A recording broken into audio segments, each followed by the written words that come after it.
Fala, meu amigo, minha amiga, seja muito bem-vindo a mais um editorial do nosso canal. Hoje, segunda-feira, a gente trazendo conteúdo para vocês. Vocês perceberam que eu não estou no estúdio, né? Hoje a gente está gravando um vídeo aqui de um hotel para vocês, tá? E o importante é não ficar sem informação. Então, antes de mais nada, sejam todos bem-vindos. Uma honra, um prazer enorme estar aqui com vocês.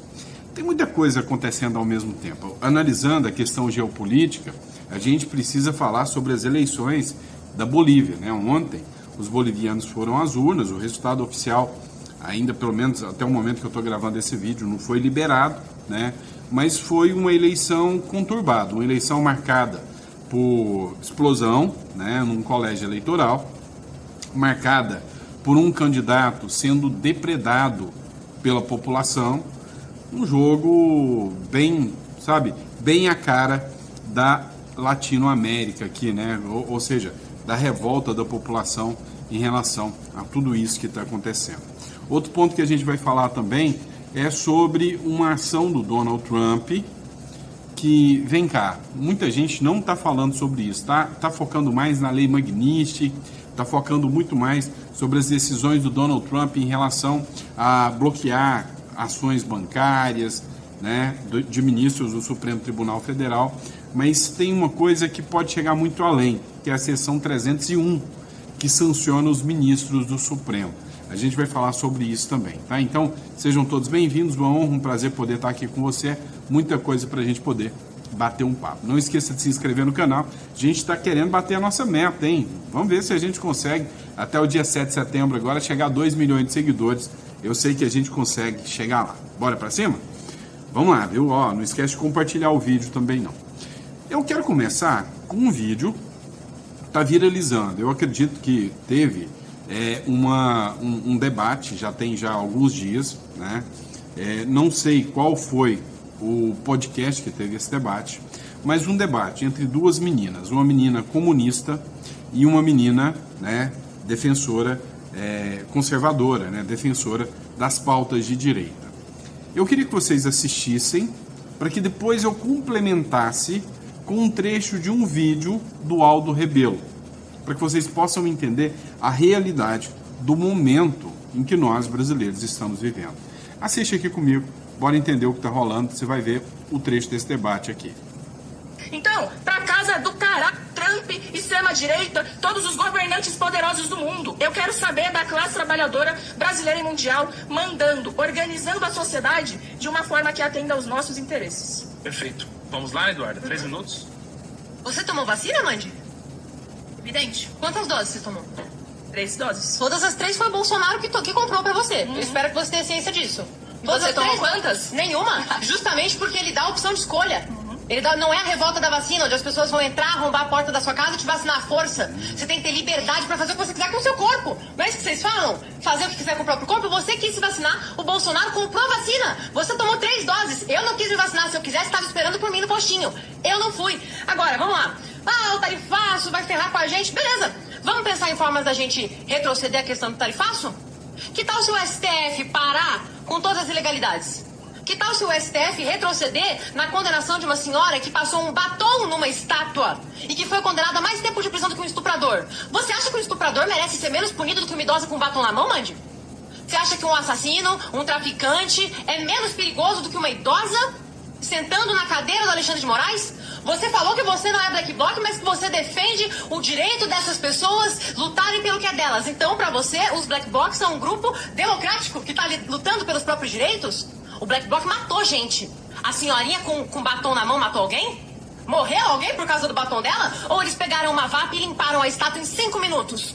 O máximo que aconteceu foi gastar R$3 de conta de água pro Planalto. Cadê a classe trabalhadora nesse caso? Quantas daquelas 1.500 pessoas que foram presas no 8 de janeiro fazem parte da classe trabalhadora? Se você tem baderneiros que estão pichando, que estão rasgando, que estão quebrando o patrimônio público, você pune eles por quebrarem patrimônio público, por vandalismo. Você não coloca uma idosa de 70 anos por quase 20 dentro da cadeia e condena ela à morte dentro da prisão, só porque ela não faz parte do grupo político que você defende. Porque quando o pessoal de MST e grupo de esquerda foi tacar tinta vermelha no prédio da Carmen Lúcia, nenhum de vocês falou que isso era atentado à democracia, tentativa de golpe de Estado e defendeu que eles fossem condenados a quase 20 anos de cadeia. fazer com que o tarifaço do Trump acabe? Se junte a nós e peça para que o STF pare de legislar, peça para que o STF pare de passar por cima da democracia do país, porque nós não temos mais um sistema de 3 poderes, nós não temos mais um sistema de pesos e contrapesos. Você tem o Supremo Tribunal Federal legislando, um homem passa por cima de 500 deputados eleitos pela classe trabalhadora que você diz que defende. Ele nunca recebeu um voto, mas você não parece se importar com isso. Você não parece se importar com todas as milhões de pessoas que votaram nos deputados que estão sendo calados e impossibilitados de agir por causa de um único homem que nunca recebeu um voto na vida. Pois é, acho que só esse vídeo aqui, né, já merecia o seu like aí. Cara, quando a gente vê uma moça como essa aqui, né, falando dessa forma, com uma defesa dessa, dá pra gente acreditar que ainda tem jeito, que a nossa juventude ainda tem jeito. Agora, a grande questão é que esse pessoal parece tapar o sol com peneira. Eles não estão nem um pouco interessados em saber de fatos, de argumentos. O exemplo que ela utilizou de gente indo lá e jogando tinta na porta da casa da Carmen Lúcia e ninguém preso. E uma menina com batom, a Débora do batom, pegar 14 anos de cadeia, foi estridente. Não precisava de um argumento melhor do que esse. Ninguém da esquerda foi preso e ninguém fala em atentado à democracia. Agora, por que eu quis colocar o vídeo dessa menina aqui? Para que vocês vejam o vídeo do Aldo Rebelo, uma figura nascida e oriunda do PCdoB, Partido Comunista do Brasil, mas que tem uma coerência ímpar, abandonou de certa forma, né, aquela extrema esquerda do Partido Comunista do Brasil, por discordar da postura do partido e migrou, né? Hoje é um defensor do Bolsonaro. Dá uma olhada só nesse trecho, foi publicado pelo Vinícius Carrion, um trecho, né, de uma entrevista que o Aldo Rebelo concedeu. Acompanha aqui comigo. O ex-presidente Bolsonaro e seus aliados serão julgados numa turma do Supremo Tribunal Federal integrada por 5 ministros. Bom, o presidente da turma é Cristiano Zanin, que era advogado do Lula. O outro integrante é Flávio Dino, que foi ministro da Justiça do Lula. O relator é o ministro Alexandre de Moraes, que é um desafeto pessoal até do principal réu da história. O quarto integrante é a ministra Carmen Lúcia, nomeada por Lula para o Supremo Tribunal Federal, para além do ministro Luiz Fux. Não precisa nem ter, né, ministro? Qual é a sua expectativa em relação a esse resultado? A impressão que dá é que só falta a dosimetria, né? Cláudio, é evidente, né, que é um jogo cujo resultado está definido porque as regras estão definidas para obter esse resultado. Mas o que eu vejo de mais estranho e quase que inaceitável é a mesma instituição conduzir desde a denúncia, a investigação, o inquérito, o julgamento e a execução da pena. Você só tem isso em tribunais que funcionaram em época de guerra. Fora das guerras, eu não tenho conhecimento de nenhuma situação onde uma mesma instituição, porque não é um tribunal, você não pode nem chamar mais de tribunal, porque o tribunal ele é exclusivo para o julgamento. Eu não conheço o caso em que o tribunal ele próprio faz a denúncia, ele próprio investiga, produz o inquérito, produz as provas, depois encaminha o julgamento, é responsável pela sentença e pela própria execução da pena. Eu acho que isso é, de fato, uma situação extraordinária, para usar uma palavra amena, um adjetivo mais suave, mas nós não vivemos, de fato, uma situação que possa ser caracterizada à luz do que é habitual como uma situação de plena normalidade. Eu não conheço na história situações como a que nós estamos vivendo, a não ser, como já disse, em períodos de guerra. Aí você reúne em torno de uma única instituição todas essas atribuições de justiça. O judiciário passou a ser o protagonista não apenas das suas próprias atividades, mas também da atividade política em geral.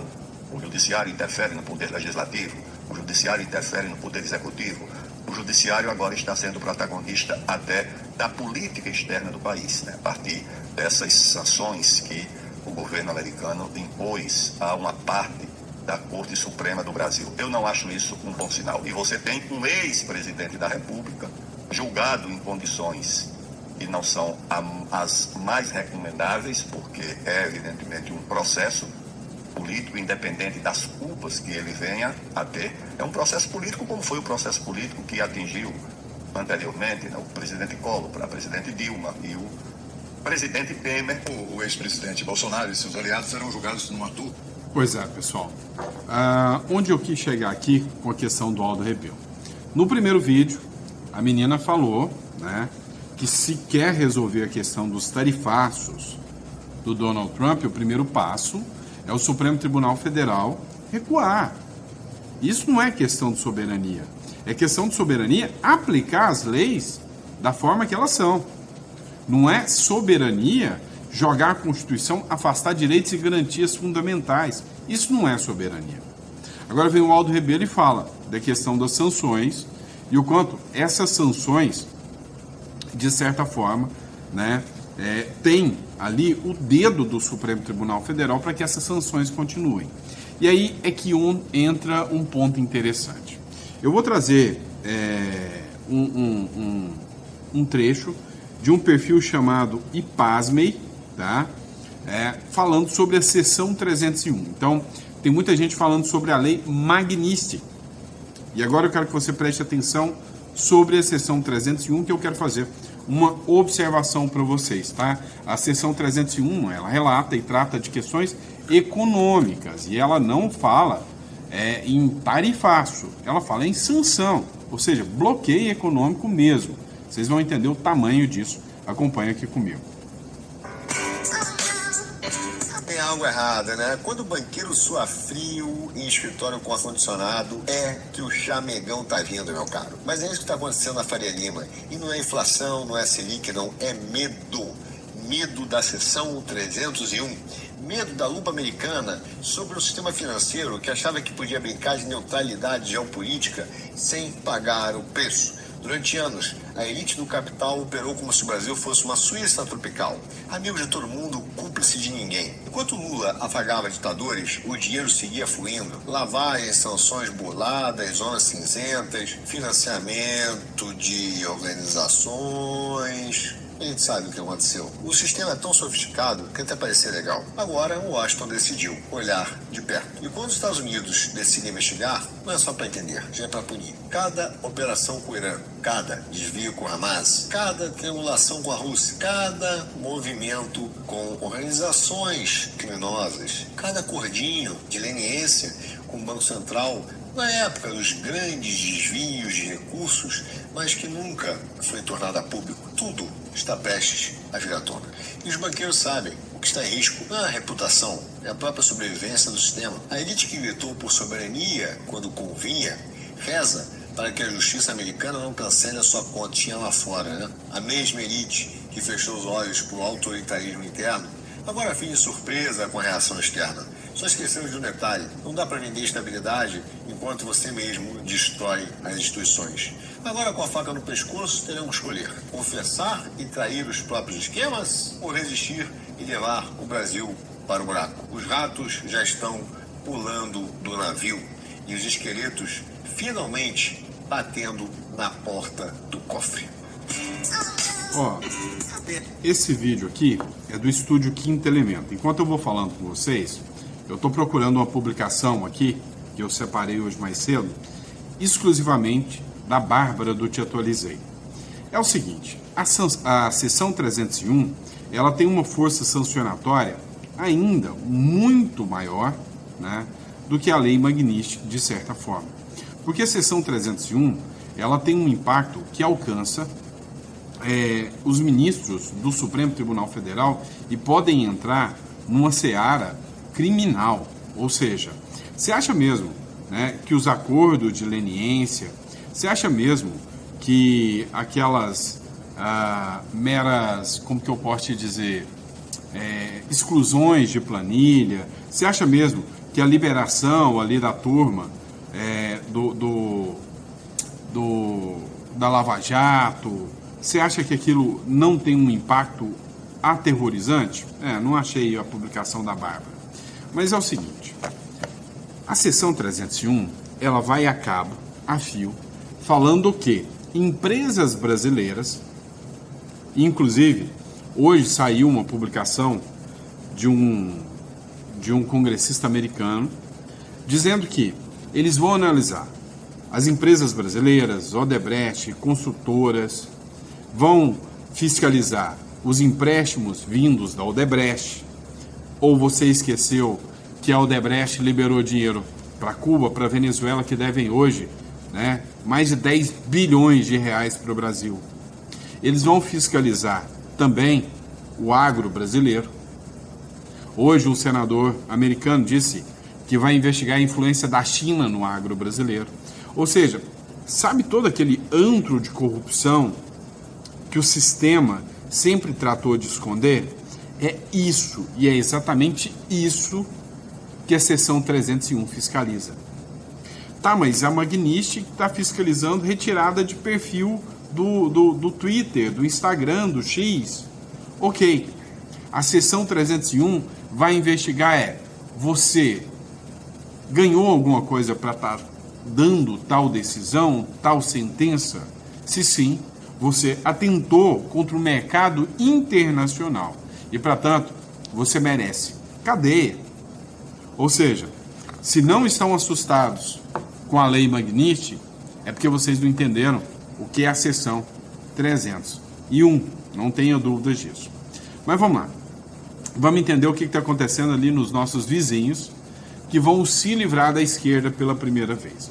Primeira matéria do Infomoney, né? Vamos colocar aqui para vocês. Explosão perto de colégio eleitoral acirra tensão política nas eleições. Eleições conturbadíssimas.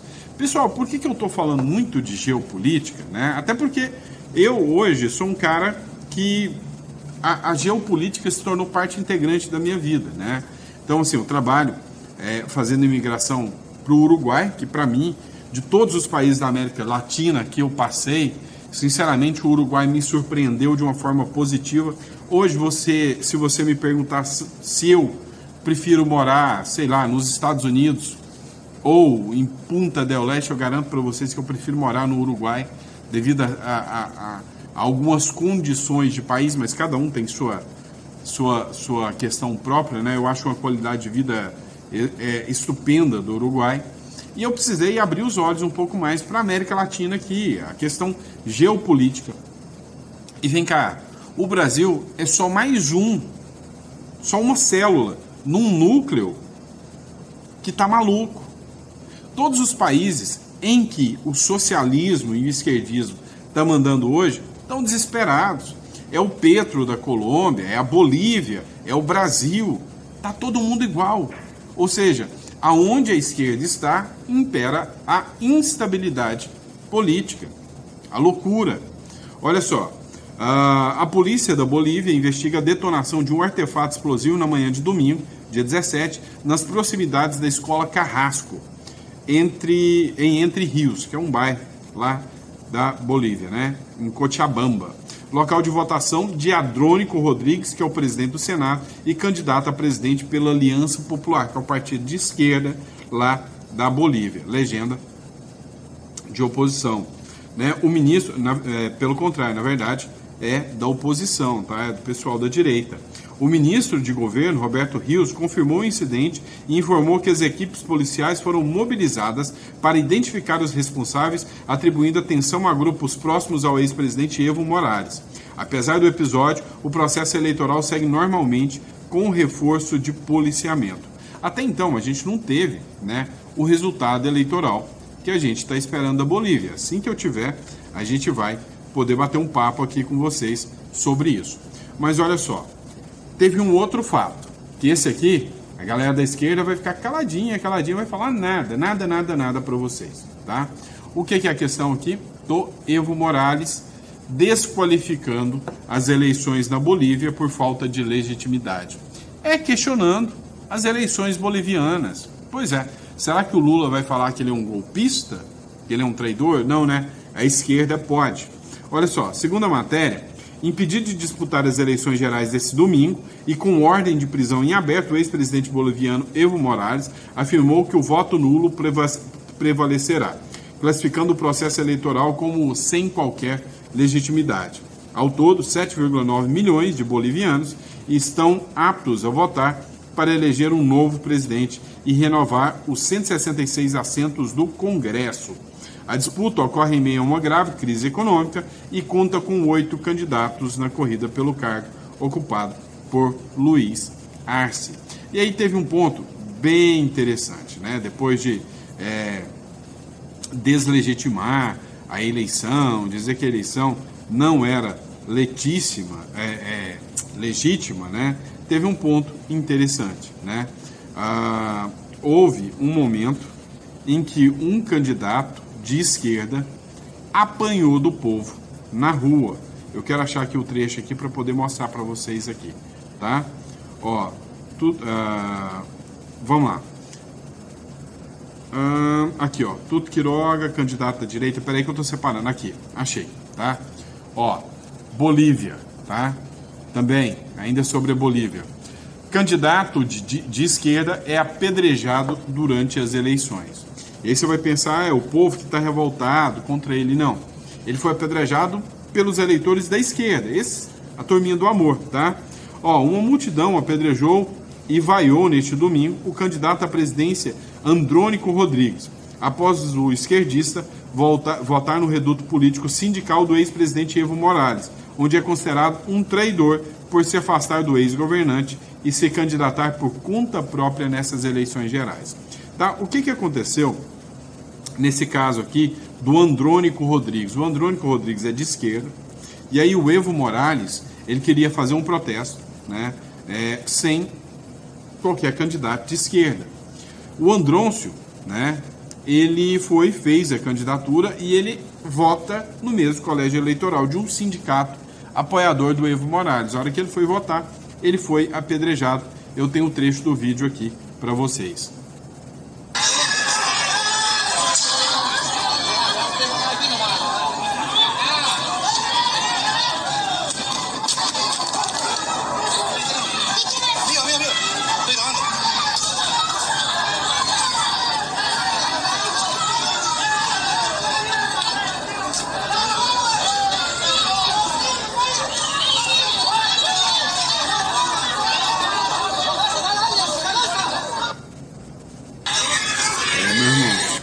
Se a moda pega, né, fica ruim para os políticos, né? Fica bem ruim para os políticos.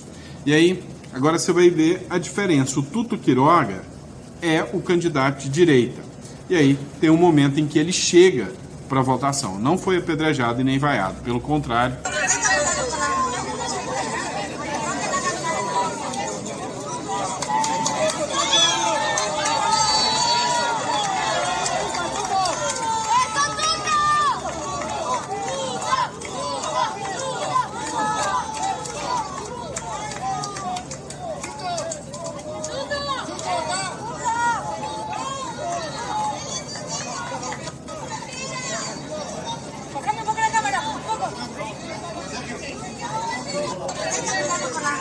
Então, vocês conseguem perceber aqui que ele foi ovacionado ao chegar para votar lá na Bolívia. Teve uma matéria do Diário 360 que o Tuto Quiroga proclama uma nova era na Bolívia para uma inspiração da Venezuela, Cuba e a Nicarágua, ou seja, para que esses regimes ditatoriais mudem.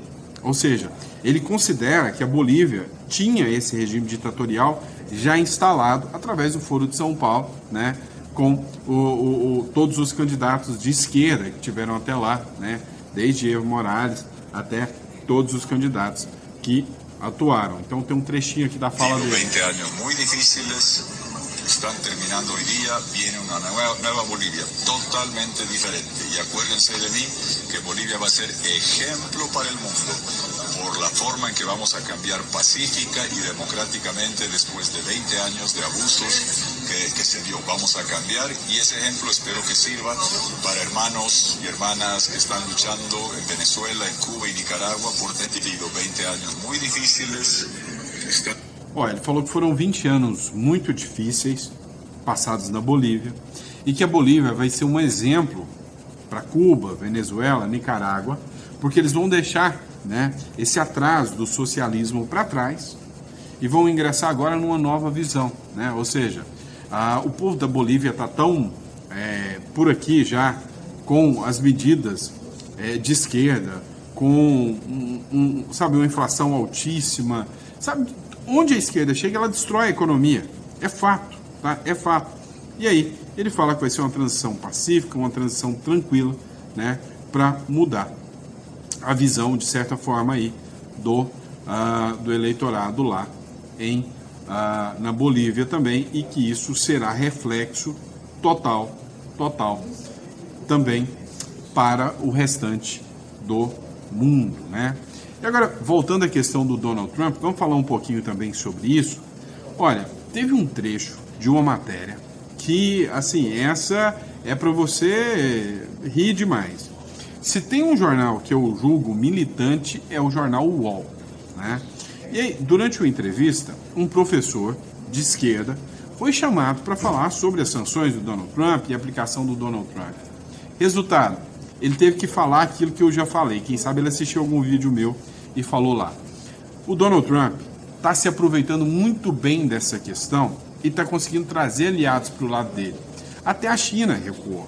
Dá uma olhada nesse trecho aqui dessa entrevista da UOL. Acompanha comigo. Como que a gente pode entender a situação das investidas de Trump no cenário internacional? Sabe, meus amigos, o meu problema que eu estou observando é que, ao olhar com um pouco de frieza para fora, a linha Trump de ação está se saindo bem. A gente tem que reconhecer. Não adianta a gente... Estão me ouvindo? Não adianta a gente agir sobre aquilo que a gente gostaria. Adianta a gente olhar para isso como ela é. E como ela é, o fato real é que os 15% sobre o Japão, e não é os 15% sobre o Japão, é o que foi exigido do Japão. O Japão é o quarto PIB do mundo, coladinho na Alemanha, com um poder tecnológico imenso. O Japão é um grande fornecedor de chips, de semicondutores para os Estados Unidos. Mesmo com essa condição, mesmo com a condição de desenvolvimento tecnológico, mesmo com a força do ien na Ásia, os Estados Unidos impuseram ao Japão até mesmo aquilo que o Trump se jactou de dizer. O Japão vai colocar 550 bilhões de dólares em investimento aqui nos Estados Unidos nos próximos anos, sob minha orientação. Sabe o que é que me assustou, Josias e Sakamoto? Essa concessão do Japão significou uma subida de bolsa de 4% no Japão, coisa que não acontecia há anos. A Kendaren, uma espécie assim de CNI dos japoneses, saudou o acordo ótimo. Sabe o que é que está me assustando ainda mais? Ao contrário dos votos da OMC para o Brasil, vai sim, faz isso. A União Europeia está, é a notícia de hoje, está no Wall Street, está no Washington Post, que a União Europeia segue os limites do Japão. Também vai pleitear a mesma coisa, já aceitou os 15%. Professor, nós olhamos para isso, nós vamos ficar assustados. Como que a gente pode entender a situação das investidas de... Vamos resumir aqui. Eles estão assustados, porque eles entenderam que a União Europeia, Japão, nenhum desses países que era meio esquerdinha, nem totalmente direita, vão sair em defesa do Brasil contra o Donald Trump.